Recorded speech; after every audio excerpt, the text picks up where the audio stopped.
They thought she slipped and fell into the boiling earth. For 6 years, everyone believed Sarah Brennan and her 2-year-old son vanished during a summer hike, swallowed whole by the unforgiving Colorado wilderness. No bodies, no clues, no noise.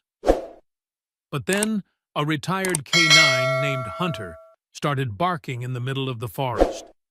And what he uncovered wasn't just a cold trail.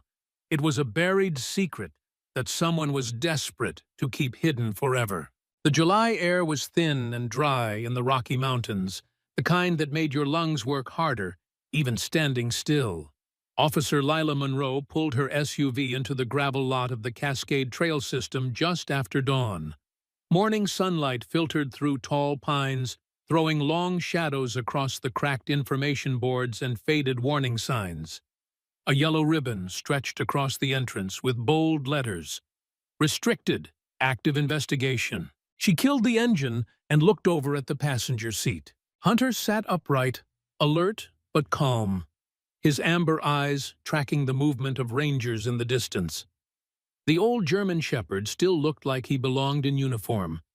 Thick sable coat, powerful frame. The kind of dog that made criminals freeze mid-run. Even after 2 years off duty, he hadn't lost a step. When the department called and asked if she and Hunter would consult on a reopened missing persons case, there wasn't a second of hesitation. They'd solved dozens of cases together, but this one felt different from the minute they were briefed. A ranger had found something. A toddler's sock, half buried near an emergency shelter, 6 years after a young mother and her little boy had supposedly vanished without a trace. Lila opened the door. Hunter leapt out with the grace of a dog half his age and immediately began sniffing the wind. He always started slow, nose up first, then ground, then circles. Every scent told a story, and Hunter was the kind of dog that read between the lines. "Take your time, big guy," Lila murmured, adjusting her vest. They started toward the Avalanche Creek shelter, nothing more than a 12-by-16 wooden box with a rusted metal roof. But it was the last known waypoint of Sarah Brennan, a 34-year-old hiking enthusiast and mother of 2-year-old Ethan. The official report said it was a tragic accident. They'd planned a short-day hike. It was hot. The terrain was steep. Accidents happen. But even then, something hadn't felt right to Lila. Sarah was an experienced hiker, obsessive about safety, and known for triple-checking routes and weather conditions, and she was hiking with a toddler. That wasn't the kind of woman who just disappeared. Now, 6 years later, a sock changed everything. As they neared the shelter, Hunter's demeanor changed. He paused, ears forward, and then circled a low wooden bench, bolted to the inside wall, nose to ground, snuffling deep. "You got something?" Lila asked, stepping aside. Hunter barked once, sharp, focused, and began pawing at the floorboards beneath the bench. His claws scratched wood, then something softer. Lila knelt, heart racing. She reached into her pack and pulled out gloves, gently clearing the debris. It wasn't a sock. It was something else. A necklace, delicate silver with a tiny compass charm still intact. "Holy hell," she whispered, recognizing the piece from the missing persons file. It had been Sarah's, a gift from her husband, engraved on the back, M&S, always find your way home. She stood up, heart pounding. They had assumed Sarah and Ethan had fallen into one of the many geothermal hot springs in the area. Morning Glory Pool, specifically. The minerals would have destroyed most organic material. Case closed. But if this necklace was here, at the shelter, it meant Sarah had never made it to the spring. If you're hooked by stories like this, real dogs, real heroes, and untold mysteries, be sure to subscribe to our channel Heroes for Animals.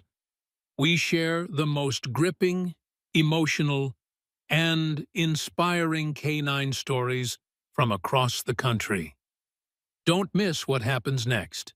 "Detective Chen," Lila said into her radio, still staring at the necklace in her gloved hand. "We've got a positive. Shelter site. Item matches the description from the original case file. Copy that, came the reply, cool and professional. Is it confirmed? Leela looked down at Hunter, who was now sitting, tail thumping once, as if satisfied.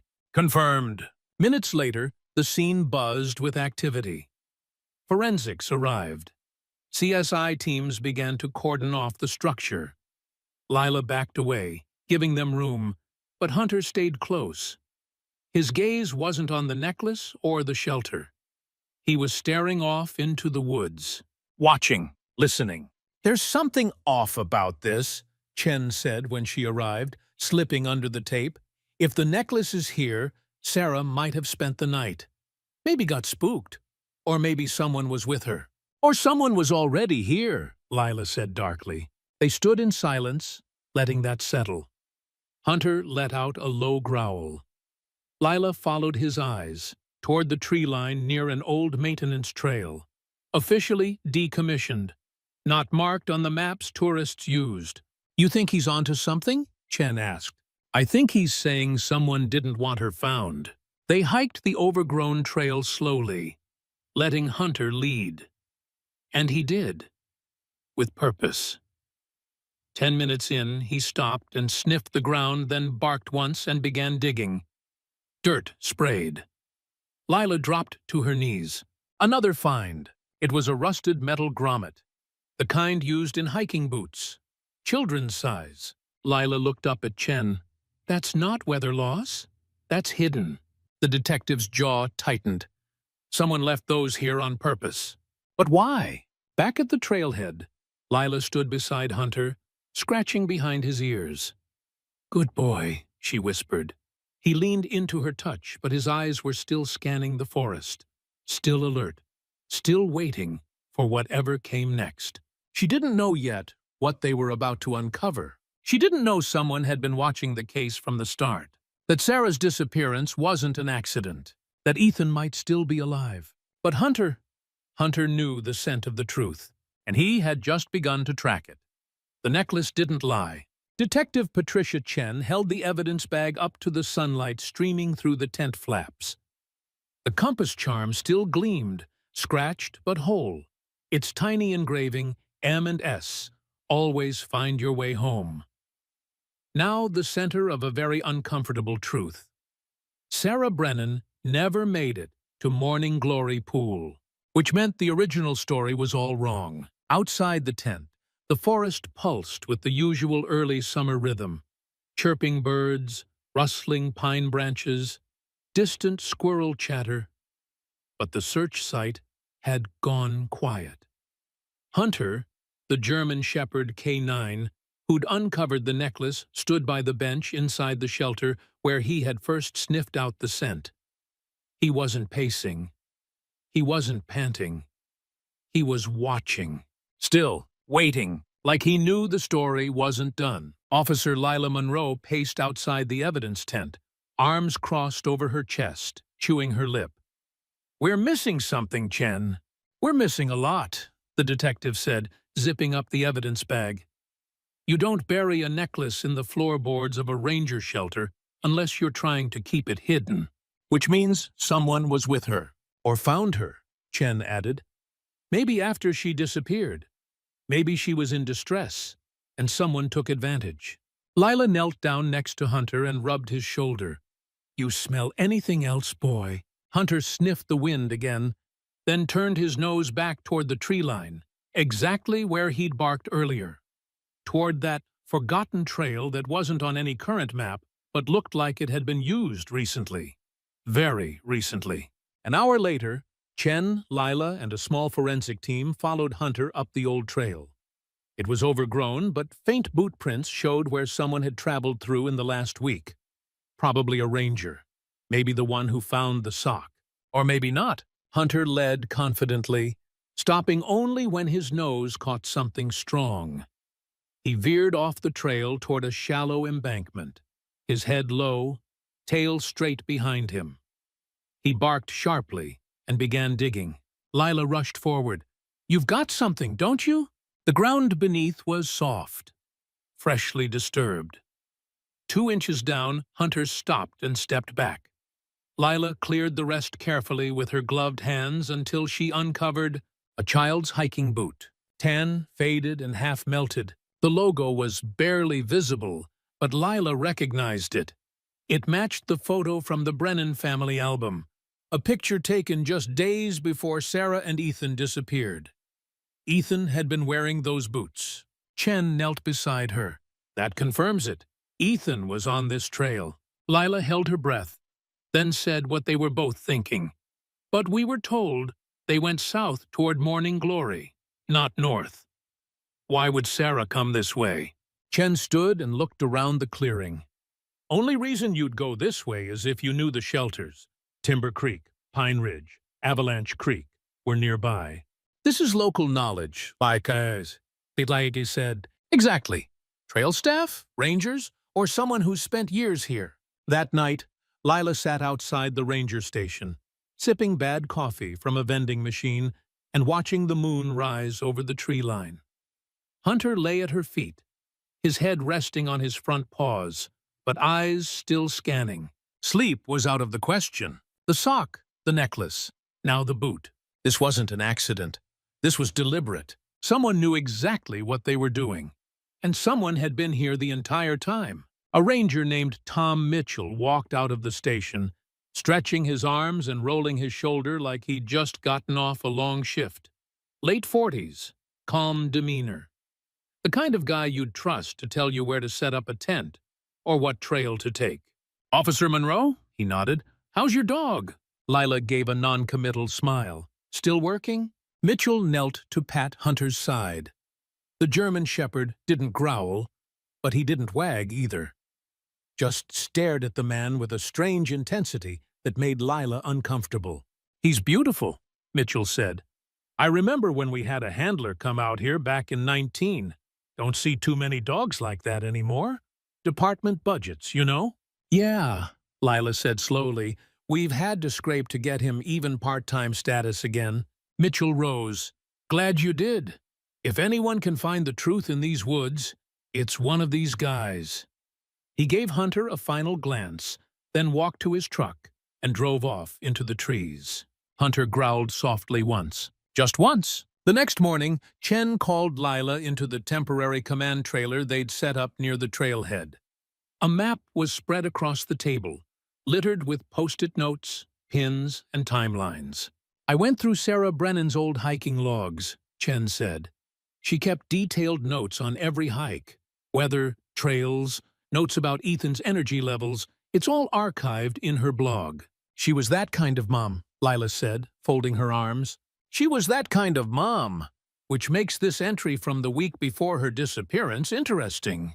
Chen handed her a printed blog post from July 8, 2019, planning to take Ethan to see the Alpine Meadow next week. Might test out the upper loop if weather holds. I'll check the shelters tomorrow to make sure they're stocked. Lila's eyes widened. She was scouting the trail in advance, which means she would have known the exact route. And she was checking shelters, alone. Maybe she met someone then, someone who saw an opportunity. Lila tapped the post. And the Alpine Meadow connects near Avalanche Creek Shelter.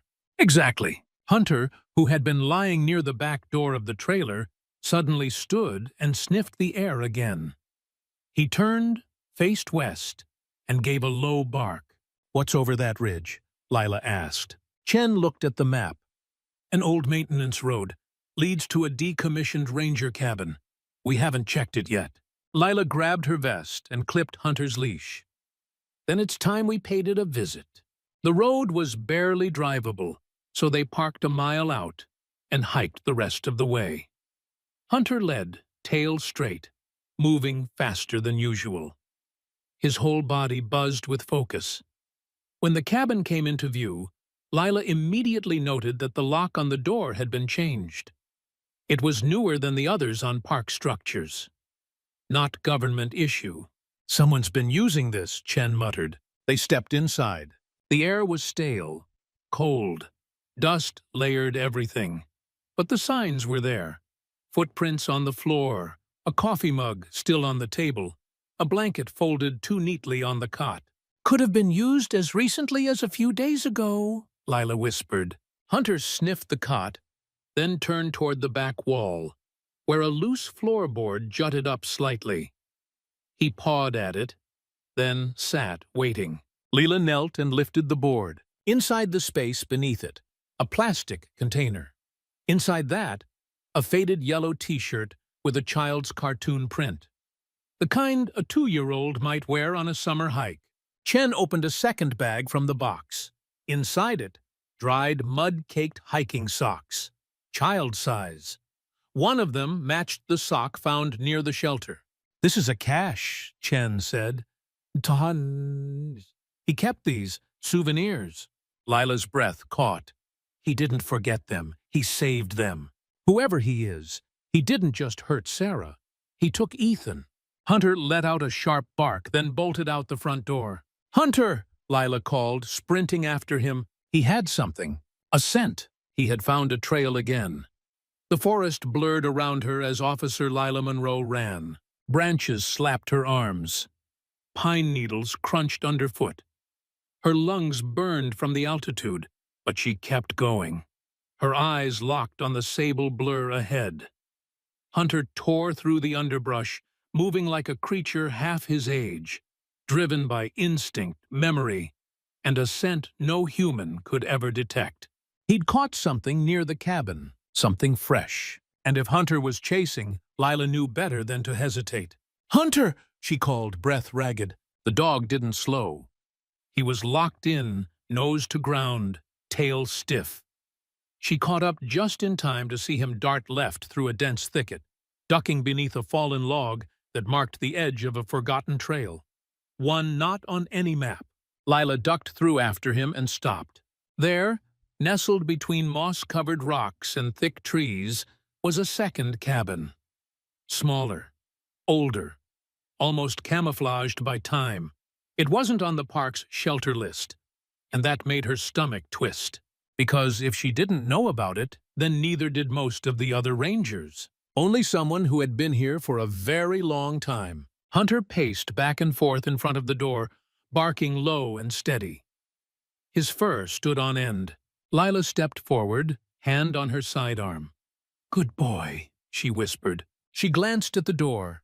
It was cracked slightly, swinging on rusty hinges. A faint chemical smell wafted out. She stepped in slowly. The interior was dark and still. Light filtered through gaps in the walls. Dust floated in the air like ghostly snow. And then she saw it. A child's blanket folded neatly on the bed. A small blue backpack, the kind sold at Target, slouched in the corner. And taped to the wall, faded from time and sun, was a drawing done in crayon. A stick-figure family. Man, woman, child, and a dog. Her breath hitched. This wasn't just a hiding place. This was someone's home. Detective Chen arrived 10 minutes later with backup. The cabin was cordoned off, photographed, and processed like a crime scene. Hunter sat nearby, eyes scanning the trees. He was unusually still, even for him. Watchful. Lila briefed Chen, pointing out the drawing and the backpack. "It's Ethan," she said. "He's been here. Maybe not recently, but long enough to draw pictures. The blanket's clean. Someone's been taking care of him." Chen nodded, grim. "Then we're not just dealing with a murder. We're dealing with a kidnapping. And possibly grooming," Lila added. "He's being raised by someone, trained to forget who he was." Which begs the question, Chen looked toward the trees. Who the hell is this person? Back at the ranger station that evening, Lila paced, while Hunter lay on the office floor beside her. His breathing was steady, but his ears twitched every time someone passed by outside. "He's not relaxed," Chen said, coming in with a file folder. "He's waiting," Lila replied. "He knows the case isn't over. He's always known." Chen laid the folder on the desk. "I dug deeper into personnel records, particularly seasonal hires from 6 to 7 years ago. You were right about Mitchell." Lila tensed. "He's been working here for 15 years. Solid record. Trusted. Too trusted. He was on duty the day Sarah disappeared." Lila's eyes narrowed. That wasn't in the original file. It wasn't flagged. The original search assumed accidental fall into the spring. Nobody followed up on his route logs. But guess what I found? Chen flipped open the file and pointed at a scanned page. Shelter Maintenance Schedule, July 15, 2019. Mitchell's name was listed next to Avalanche Creek Shelter, exactly where Sarah and Ethan were last seen. Lila's heart pounded. He was there, and he never said a word. They confronted him the next morning. Mitchell sat behind his desk, hands folded, calm, too calm. "I already told the other team what I knew," he said, sipping his coffee. "That day was normal. I checked all 3 shelters before the rain came in." "And you never mentioned you saw Sarah Brennan," Chen said. "I didn't," he replied. "Maybe she came through after. The logs are time-stamped. You can check them." "We did," Lila said. "You were the last one to sign in before the storm." Mitchell smiled, thin and practiced. "Coincidence." Hunter growled softly, sitting beside Lila. Chen reached into her bag and dropped a photo on the table. Mitchell looked down. The crayon drawing. His smile faltered. "You want to tell us where that came from?" Lila asked. "Never seen it before," he said. But his eyes were already betraying him. A twitch, a tightening of the jaw. Lila stepped forward. Hunter found the cabin. The second one, the one with no park ID number, no blueprints. "You know the one." Mitchell stood abruptly. "You need a warrant if you're going to start accusing—" Chen cut him off. "We already have a warrant. For your locker, for your home, for every damn building you've touched in this park. So unless you want this to get ugly, I suggest you sit down and tell us what happened." Mitchell's shoulders sank. And then he said it. "I didn't mean to hurt her." The confession was slow, fragmented, choked with emotion Lila couldn't tell was real or rehearsed. Mitchell told them about that July afternoon, how Sarah came into the Avalanche Creek shelter, seeking cover from the storm. How Ethan was tired, hungry. How she asked if they could wait it out. "She was kind," he said, "polite. Told me all about how much Ethan loved animals. She laughed when he tried to touch my radio." Chen's jaw tightened. "What happened, Tom?" Mitchell hesitated, then, "I told her about Rebecca, my wife, our miscarriages, our adoption failures. I asked if she'd ever consider letting someone else raise Ethan." Lila stared at him, frozen. "You're kidding me." "She got upset," Mitchell said, looking down. "She told me I was sick. She said she was leaving, taking Ethan." "And you didn't let her," Chen said coldly. Mitchell's silence was the answer. He'd waited until Ethan was asleep, used a chokehold, wrapped Sarah's body in a tarp, and carried her to the Morning Glory pool before sunrise. It was supposed to be fast, clean. I didn't want him to see anything. "And Ethan?" Lila asked. Mitchell looked up, tears welling. "I raised him. With Rebecca. We named him Owen. He's 8 now. He plays soccer. He loves comic books. He's our son." "No," Chen said firmly. "He's not. He's the son of a woman you murdered." As Mitchell was escorted from the ranger station in handcuffs, a single word escaped his lips. "Hunter!" The dog, standing in the lobby, growled, low and rumbling, then barked once, sharp, defiant, like he was saying, "You lose." The next day, Lila sat quietly in the back of the command trailer as a team of agents from Child Services, FBI, and local PD prepared to retrieve Ethan from a remote cabin Mitchell had used to hide him. He was there, alive, safe for now, but he didn't know the truth. Didn't know his name was Ethan. Didn't know his mother had been murdered. Didn't know the people who raised him were criminals. Hunter lay curled beside her chair, his head resting on her boot. He'd done his job. And now, the hardest part would begin. Helping Ethan remember the life he'd been stolen from. The old forest road leading to the cabin was washed out in places, barely drivable even with 4-wheel drive. 2 sheriff's cruisers, 1 unmarked FBI SUV, and a child services vehicle kicked up dust as they crept down the path. The sun had barely risen, casting a pale orange hue across the pines. Lila Monroe sat in the front passenger seat of the lead SUV, knuckles white around her coffee cup. Next to her, Detective Patricia Chen scrolled silently through the case file on her tablet, double-checking the timeline. It had all come together so fast. Mitchell's confession, the discovery of the hidden cabin, the list of fabricated documents, fake birth certificates, a forged adoption record, and Ethan, 8 years old now, or Owen, as he'd been called by the only family he could remember. "I still can't believe it," Lila said, finally breaking the silence. Chen didn't look up. "I can. I've seen worse. But I've never seen a dog pull off what yours just did." Lila glanced in the back seat. Hunter sat calmly, tongue slightly out, eyes locked forward like he understood exactly what was about to happen. And maybe he did. He was a canine, sure, but he was also something more.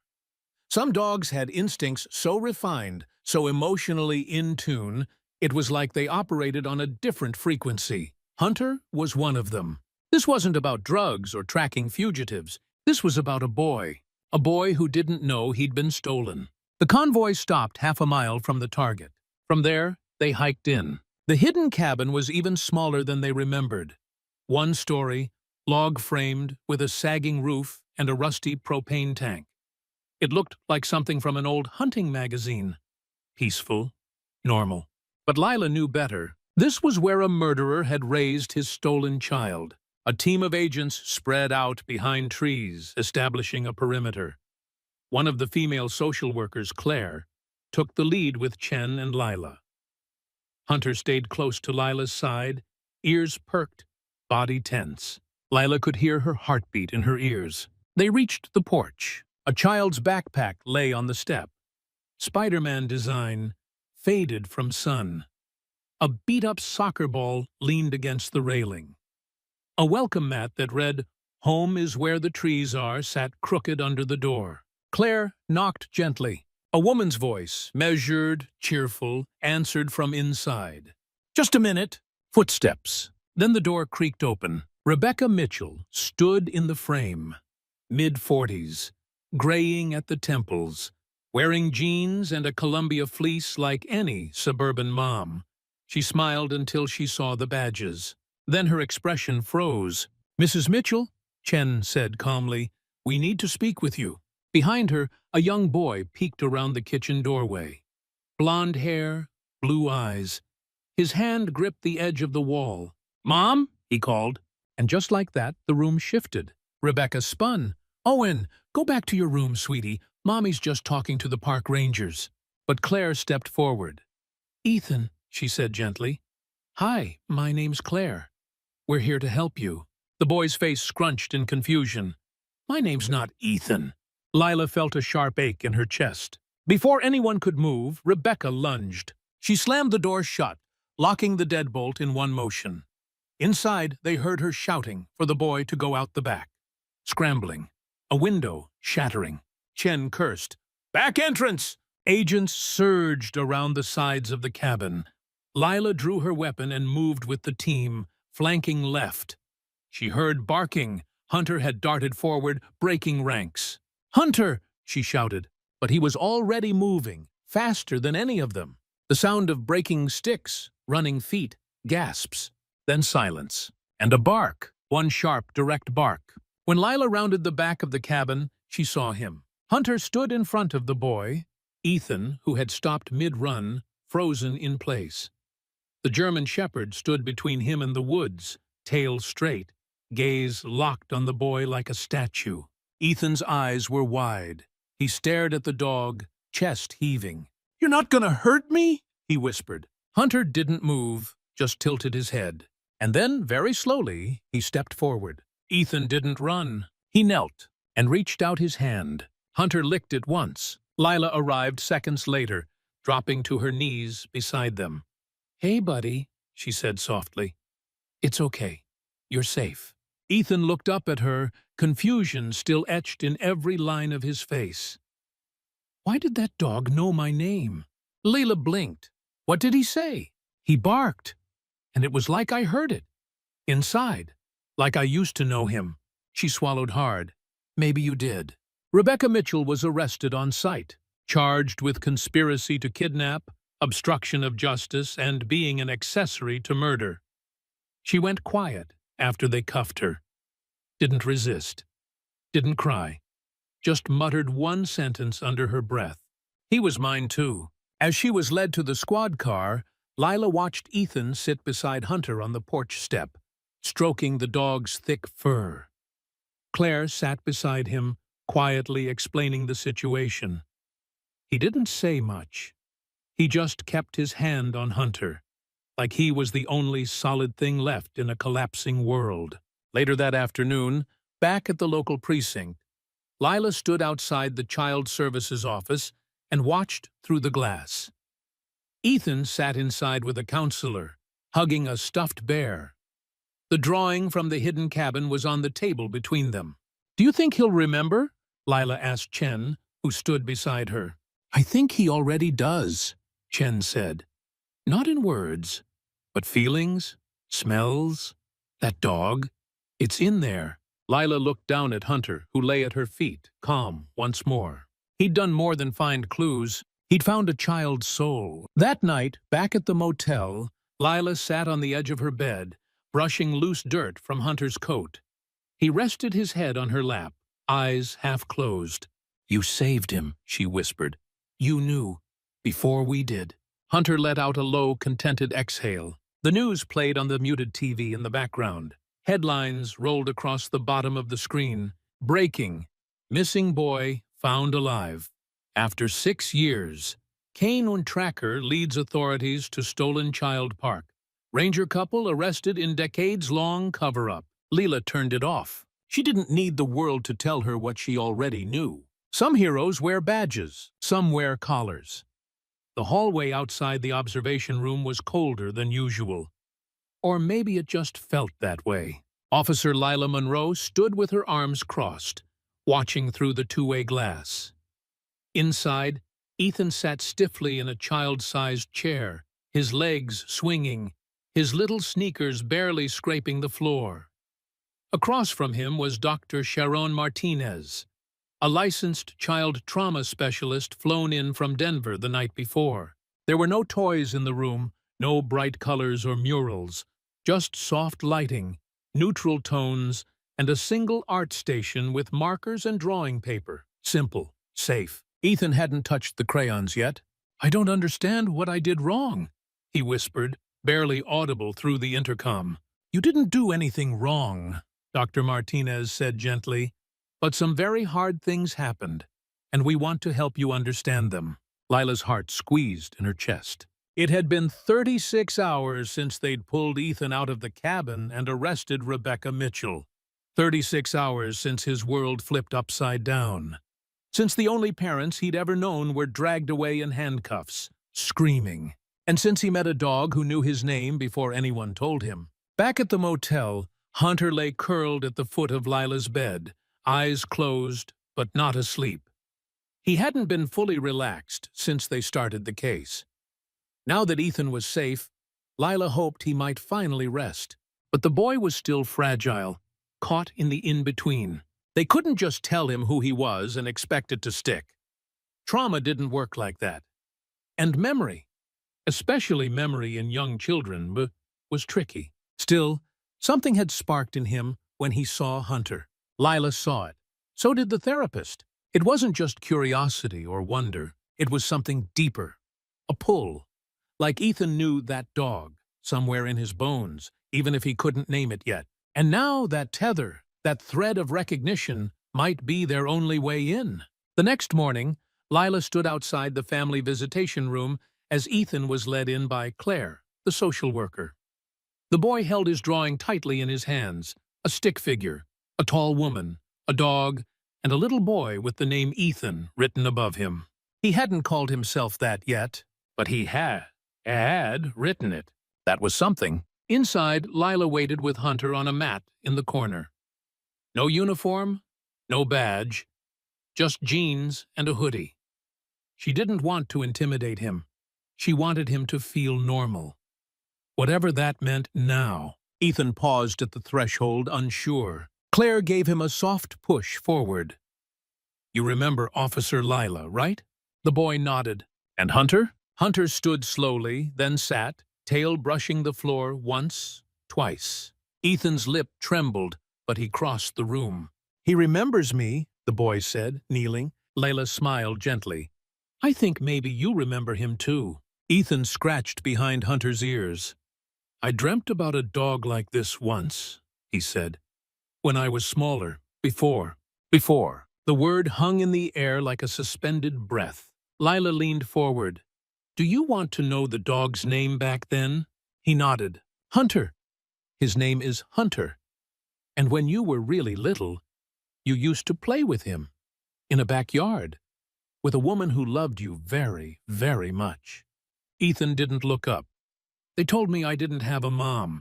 That she died in a car accident. Before I was born. Lila felt something in her break. I know, she said softly. But that wasn't true. Your mom's name was Sarah. She was smart, brave. She hiked in the mountains and taught you to say bubble water when you saw the hot springs. You called her Mama. You held her hand and fed Hunter snacks when you thought no one was looking. Ethan stared at the floor, then whispered, She had brown hair, right? Lila blinked back tears. Yes. And she smelled like lemons. Lila nodded. I remember. After the session, Ethan didn't say much, but he asked if he could see Hunter again later. Maybe draw him. It wasn't a breakthrough, but it was a beginning. That afternoon, Detective Chen met Lila outside the sheriff's department. She handed her a tablet. What's this? Lila asked. Said, security footage from the ranger station. You're going to want to see this. The video played grainy but clear. It showed Mitchell unlocking an employee locker. The date stamp read, August 2021, 2 years after Sarah's disappearance. He reached inside, pulled out a plastic bag, unzipped it. Jewelry, a compass necklace, a wedding ring, and something else, a child's sock. He examined them like they were precious. Then resealed the bag and placed it in a secondary box behind a false panel. He kept them all these years, Lila murmured. Chen folded her arms. Trophies. Or guilt, Lila said. Maybe both. They're going to press for the death penalty. Lila exhaled slowly. What about Ethan? Chen glanced at the building. Child Services will keep him in protected care for now. They're working on reunification protocols with his biological father. Lila nodded. Mark Brennan. Yeah? He's flying in tomorrow. That night, Lila sat outside the visitation room again. Hunter lay beside her, tail flicking, as Ethan drew another picture. This one was different. It showed a cabin, a dark one, with 2 stick figures inside, one large, one small, and a third figure outside. A dog, barking. In crayon, Ethan had written, Hunter saved me. He held it up. Can I give this to him? Lila smiled. You just did.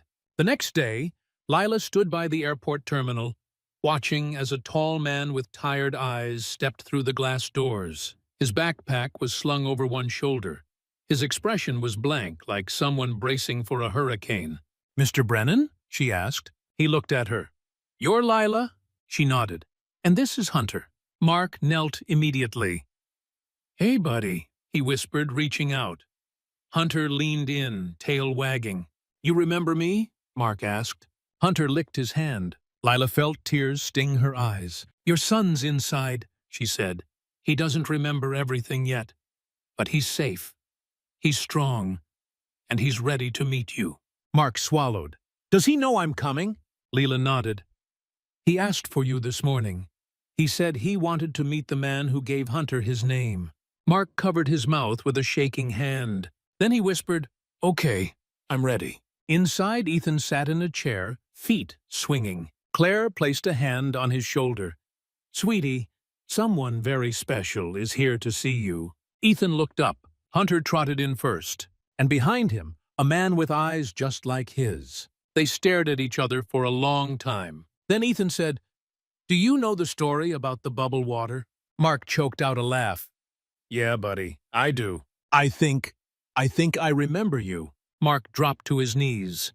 I never forgot you. Hunter stepped between them, tail wagging like mad. The family, though battered and broken, was whole again, and it had taken a dog to bring them back together. It was raining when Ethan Brennan stepped into the front yard of his father's house for the first time in 6 years. Not pouring, just a light summer drizzle that made the trees shimmer and the world smell like wet earth and grass. His little backpack bounced on his shoulder, and he clutched a drawing in one hand. A stick figure holding the leash of a big German shepherd, both standing in front of a small house. The house looked a lot like the one they now stood in front of. Ready, buddy? Mark Brennan asked, crouching beside him. Ethan nodded, unsure. Hunter trotted up the steps ahead of them, tail wagging, as if he'd always lived there. Mark opened the front door, and they walked into a space that once echoed with silence, but now hummed with hope.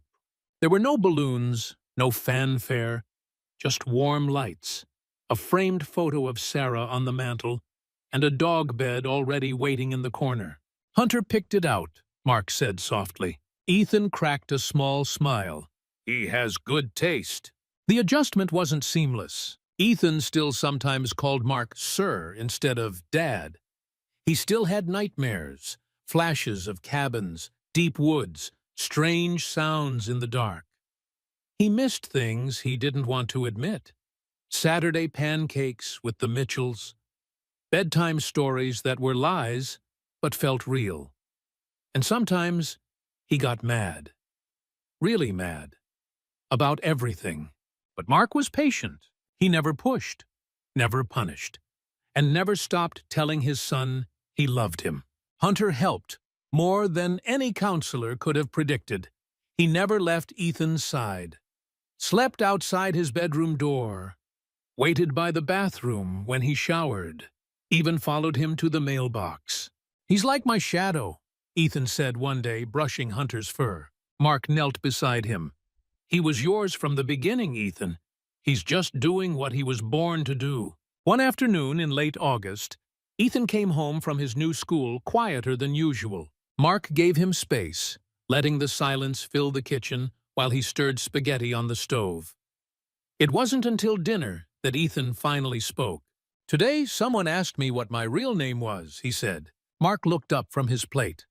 What did you say? I said Ethan. And then they said, oh, you mean the kid who got kidnapped? Mark set his fork down slowly. What did you say back? I said, yeah, that was me. But I'm not just that. Mark nodded, swallowing the lump in his throat. Good, he said. That night, Ethan brought out a box from the closet. Inside were the few things he'd chosen to keep from the Mitchells. Books, a stuffed dinosaur, a flashlight. He placed them on the floor, one by one. Then he looked at Mark. Can I ask you something? Anything. If they hadn't taken me, do you think things would have been different? Like, would I still be the same person? Mark didn't answer right away. He sat beside his son, looking at the items. I think we're all shaped by the things that happen to us, he said. But I also think the core of who you are, the part that loves animals and hikes too fast uphill and laughs at dumb jokes, that part's always been you. Ethan leaned into him. I like that answer. Hunter padded over and rested his head on Ethan's knee. Me too, Ethan whispered into his fur. Weeks turned into months. Ethan started calling Mark Dad without thinking about it. He learned to ride a bike again, joined the soccer team, built a fort in the backyard where he kept drawings, snack wrappers, and a photo of Sarah and Hunter taken years before. But the biggest change came in October, when he stood in front of his 5th grade class and gave a presentation titled, My Hero Has 4 Legs. He told the story, gently, carefully, about how a dog found him in the woods, how that dog remembered him when he didn't remember himself, and how sometimes heroes don't wear capes or badges. Sometimes they wear collars and just bark at the right moment. His teacher cried. So did half the class. And Ethan, for the first time, stood a little taller. On Thanksgiving morning, The front porch was covered in orange and yellow leaves. Ethan sat beside Hunter, wrapped in a blanket, a steaming mug of cocoa in his hands. Mark joined him with a cup of coffee. "I want to go back someday," Ethan said. "Back where?" "To the trail, to the shelter, to where she was." Mark looked at him gently. "Are you sure?" Ethan nodded. "I want to say thank you for keeping me safe, and I want to say goodbye to her." Mark didn't speak. He just put an arm around his son and pulled him close. They returned to Avalanche Creek Shelter in December. Just Mark, Ethan, Lila Monroe, and Hunter. Snow dusted the trees. The trail was quiet. Still, Ethan walked ahead, confident now, stopping at the place where the necklace had been buried. He knelt, pulled out a small bundle from his jacket, a drawing and a letter. He placed it inside a sealed plastic pouch and tucked it under a rock. Then he stood and looked at Hunter. "Let's go home, buddy." Months later, the story made national news. It aired on a Sunday night under the headline, "The Dog Who Never Forgot." Interviews with Lila, Chen, Mark, even Ethan, seated between them, holding Hunter's collar in his lap. Viewers across the country watched in awe as a tale of grief, endurance, and instinct unfolded like something out of a movie. But it was all real. The final image showed Hunter lying beside Ethan on the porch, both staring out at the forest as the sun dipped low. The narrator's voice said, "Sometimes, when all seems lost, it's a loyal heart and a sharp nose that leads us back home." And now, if you've been with us this far, thank you. Thank you for following the remarkable journey of Canine Hunter, Ethan, and a family shattered by tragedy, but rebuilt through love and loyalty. If you found this story as powerful as we did, don't forget to subscribe to Heroes for Animals for more stories that honor the incredible bond between animals and humans. What would you do if a dog remembered something the world forgot? Let us know in the comments. We'd love to hear from you.